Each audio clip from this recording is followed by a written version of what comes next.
Let's look at his series of posts, right?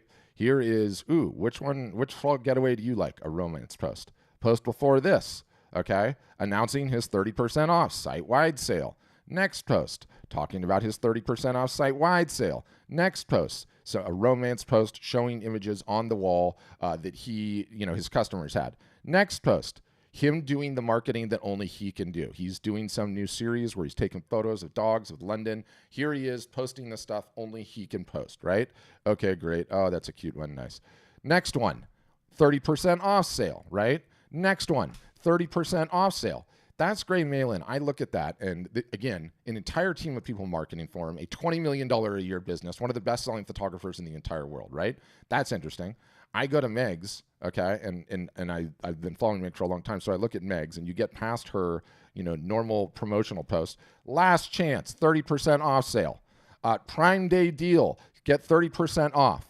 Here's Meg doing some marketing that only she can do, right? Which is actually showing off the pieces and talking about what's available on the sale. And by the way, I'm going to get to this later. I'm going to encourage a whole bunch of you guys to start doing more of this because I know none of you are not. She did another video where she's talking about what are the great pieces, right?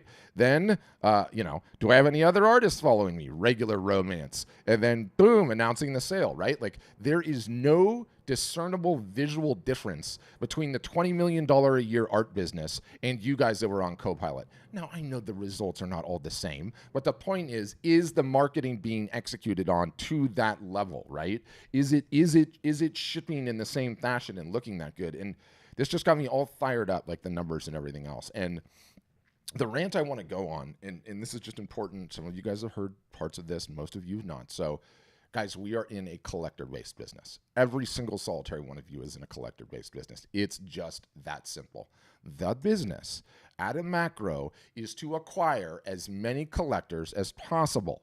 Okay, when an artist does that year after year, then the entire business is essentially set. It will continue to grow and grow year over year. You keep creating year after year after year. They keep coming back and buying year after year after year.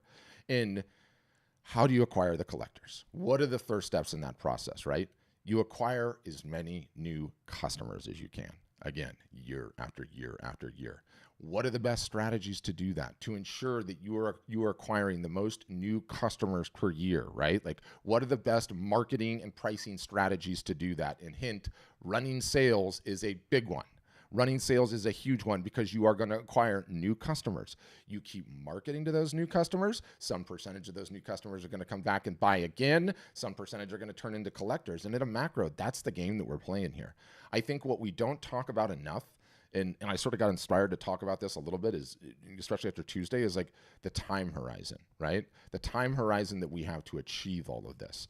And I think this is one of the biggest traps that most artists and photographers fall into again and again and again.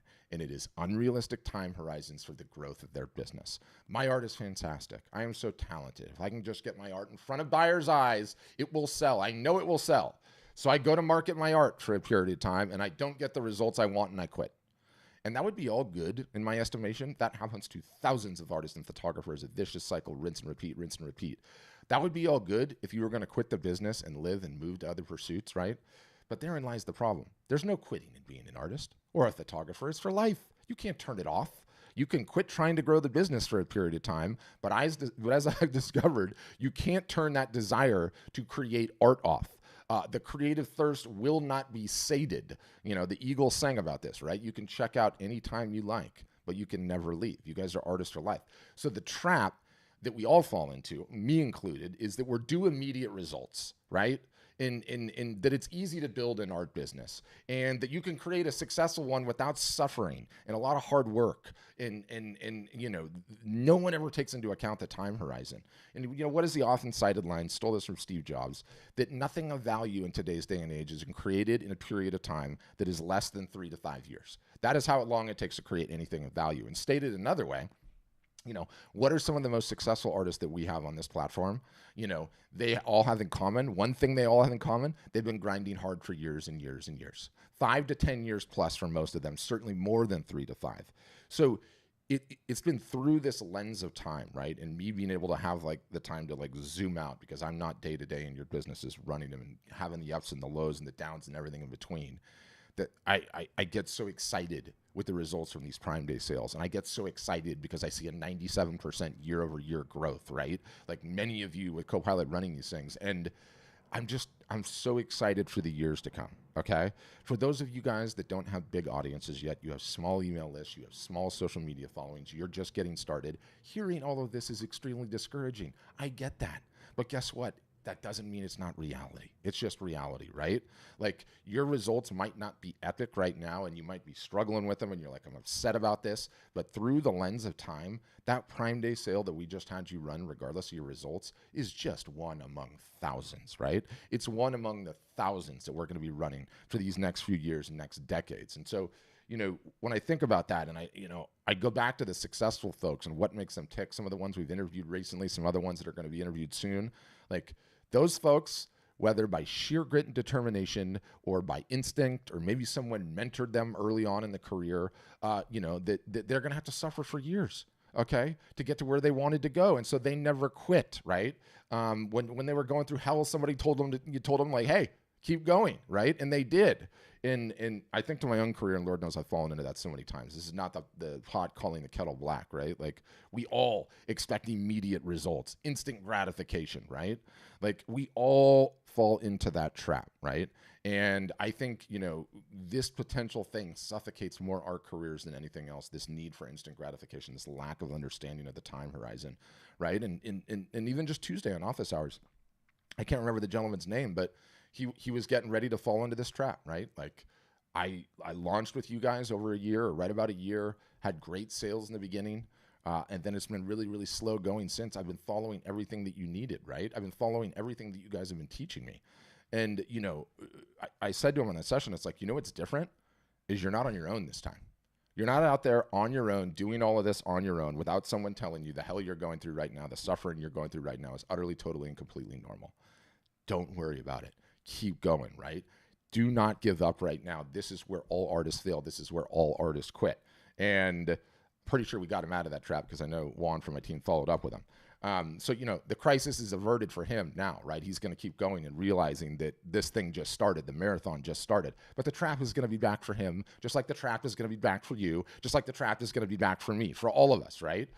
But when we contemplate the time horizon aspect of this, right, the fact that most of us have decades plus left in this business, trying to grow our art or photography careers, it's just amazing. It's amazing to think what is going to be possible and the gains that we're making. And it's kind of like, one of those.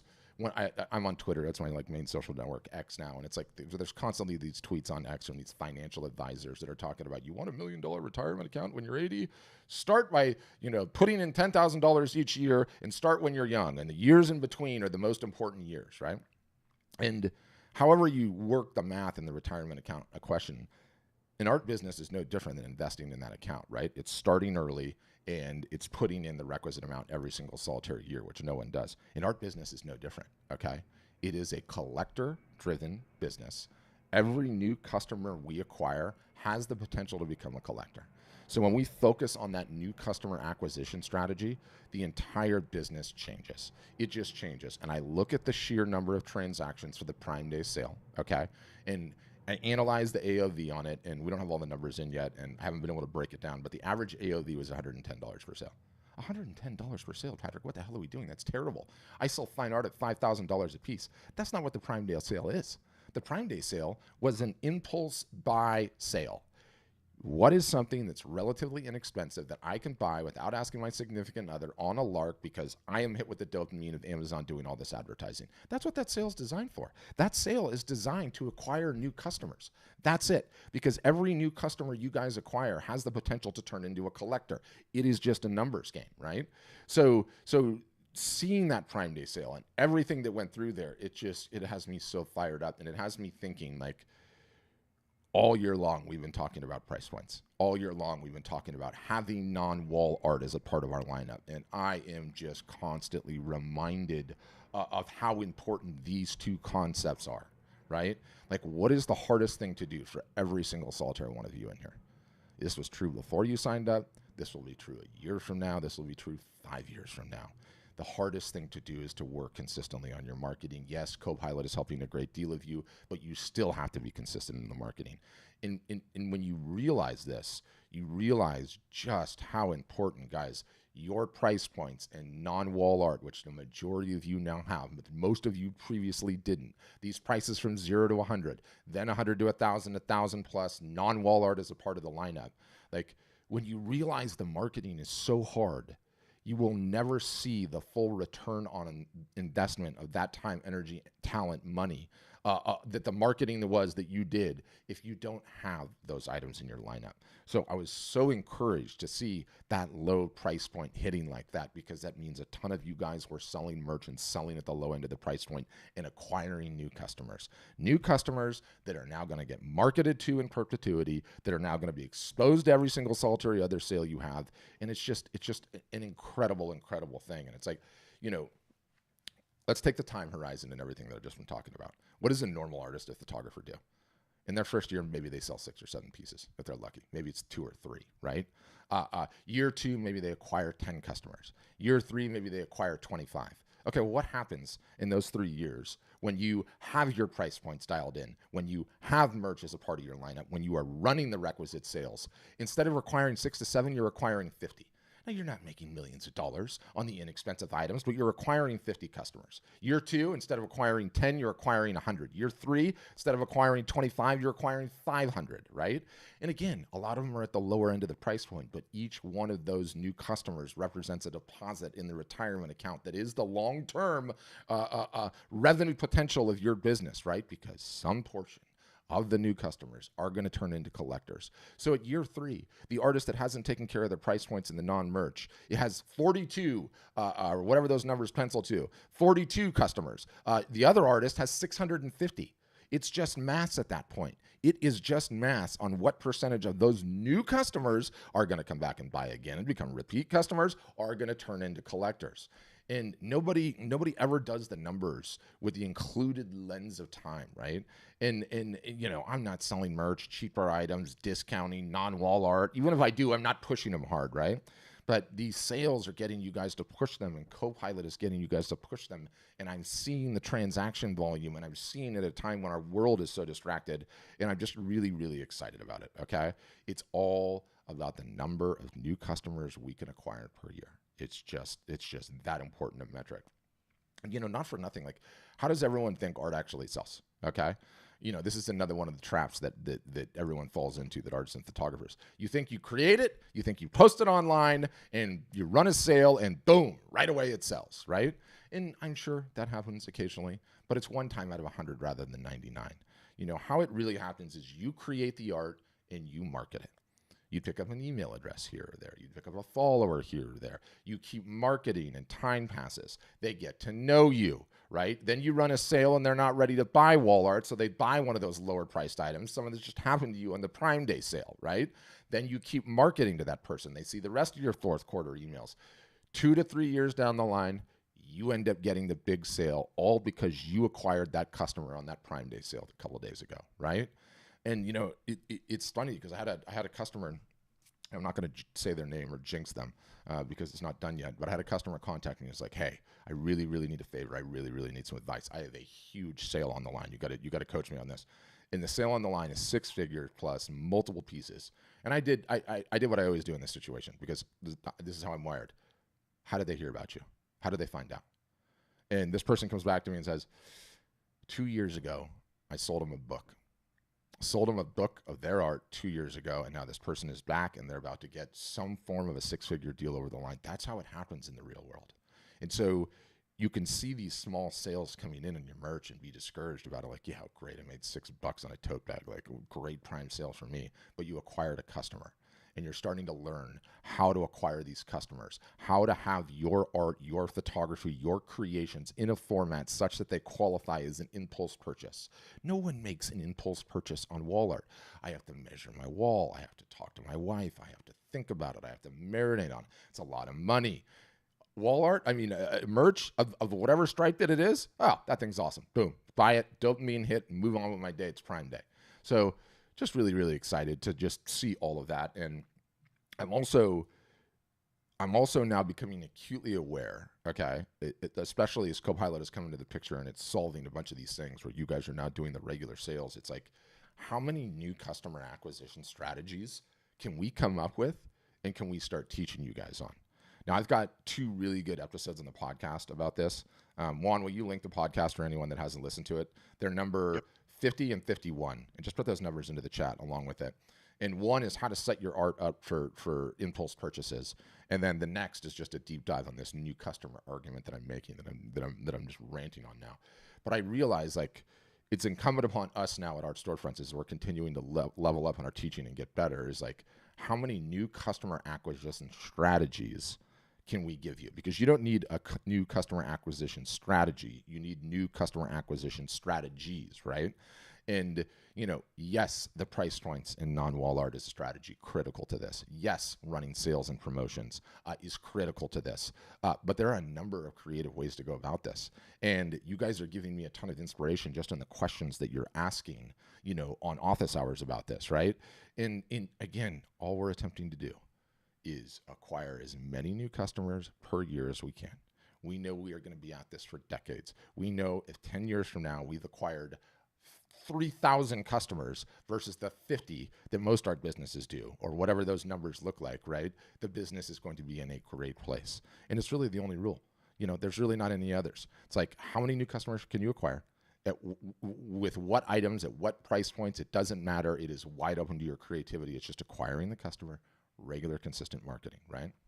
So in addition to those aforementioned strategies, it's like, you know, opening yourself up for commissions. That's just a way to acquire new customers. Like a bunch of you guys, somebody on Tuesday that was like, I'm doing well on the dog portraits. Maybe you don't want to do dog portraits for the rest of your life, but guess what? If you're acquiring 20, 50, 100 customers a year because you're doing those dog portraits in addition to your other fine art, that's a new customer acquisition strategy, right? You're creating a line of holiday themed art in addition to what you normally do because it's fun and you enjoy it. Christmas themed pieces, Thanksgiving themed pieces, Halloween themed pieces. Like that is a new customer acquisition strategy.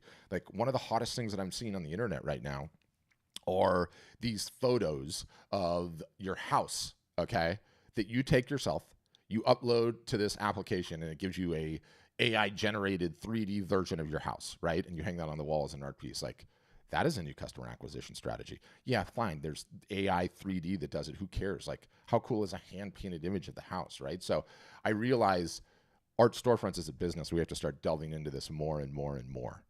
To give you guys more and more and more new customer acquisition strategies. Because I know if I look at all of you guys collectively and I can 10x every single solitary year, the number of new customers that you are acquiring is different as you all are. Some of you doing in-person theaters and shows, some of you not doing that, some of you just getting started marketing, some of you just getting started with merch. But if we can all acquire way, way, way more new customers than we would have otherwise, the business is going to grow at a much faster and more significant rate and clip. So what I want to finish on this is I'm also very switched on to this notion that art sales are 50-50. Okay. What do I mean by that? 50% the art, the quality of the art, all of that, the subject matter material, The other 50%, who you are, what makes you tick, what makes you interesting, right? And we're going to continue teaching on that. But this also applies to the sales. What I realize now is with Copilot, a whole bunch of you guys are now letting Copilot do all the selling for you. And that's fantastic. But you're not doing anything on top of it. There's not a whole lot of extra credit going on, right? And we need to fix that. We need to start teaching you guys how to better do the things that only you guys can do whilst these sales are running to level them up, right? And like, again, I go back to Meg's example, like Copilot was running her sale, doing her posts, and here was her extra credit. There's one piece of extra credit that she did. This is the only thing that she had to do during that sale, one piece of extra credit, and here was the second piece of extra credit, right? So to that end, some of you guys have been with us for a long time. Some of you guys are brand new. Those of you that have been with us for a long time know that I spent about 1.5 years banging the drum on how to do live art shows, teaching you all the ins and outs of live art shows. Some of you continue to do them. Most of you do not. Some of you have never done one. Most of you are terrified of being on video. I'm not worried about any of that. We're going back into them, okay? Because the live art show component bolted into, and there's a million different ways to do a live art show, so don't get hung up in the details. Meg's 2 versions there were a couple of ways of doing it, but there's a whole bunch of different ways to do it. Having that running concurrently when you're doing the sale is a significant level up, and these are the types of things that we need to start teaching you guys. And it doesn't matter whether you're on Copilot or not, right? Like, whether you're doing all the marketing or not, these individual things, right, with the video bolted in is so important and will take the level of sales to new levels. So starting next week, I'm going to start in on the live art show. I'm going to teach you guys how to do it on Instagram. I'm going to show you how easy it is. I will probably do it live right in front of you. I will probably challenge some of you to do it right after I'm done. And we're going to go into it, which means you have to have your samples. You have to have some things that you can show off. The next sale is coming up very, very soon, and I want all of you guys to be able to hold up your art on Instagram, talk about why it's awesome, talk about where your inspiration is, talk about how it's part of the sale, talk about how you're hand signing. Say, I hand sign this one. Okay? That's me hand signing, not my art, but you know what I mean. So I'm going to run you guys through it. I'm going to demystify it, show you how easy it is to do, and we're having a workshop on it.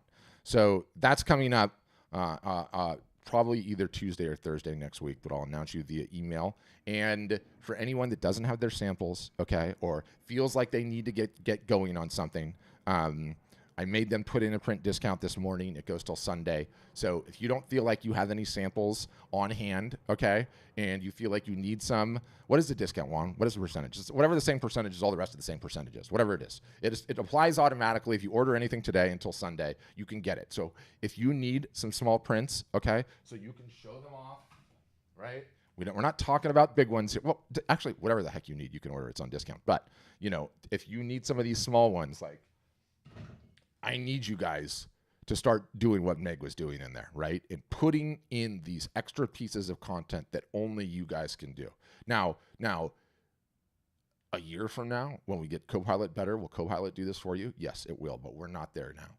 So in the meantime, I need you to be able to do this. I want you to be able to do this. It is going to fundamentally change most of your guys' art businesses, because how many times, especially that you're on Copilot, do I see you guys just letting Copilot do everything and you're not doing any extra credit, okay? I'm watching. Not all, some of you are, but I'm watching the rest of you, okay? And I need some more extra credit, and so it's my job to demystify it. So one of the things that we're going to be teaching next week is how to do the live art show on Instagram. We'll talk about how it also applies to Facebook. We'll talk about how we can do it through the lens of a sale.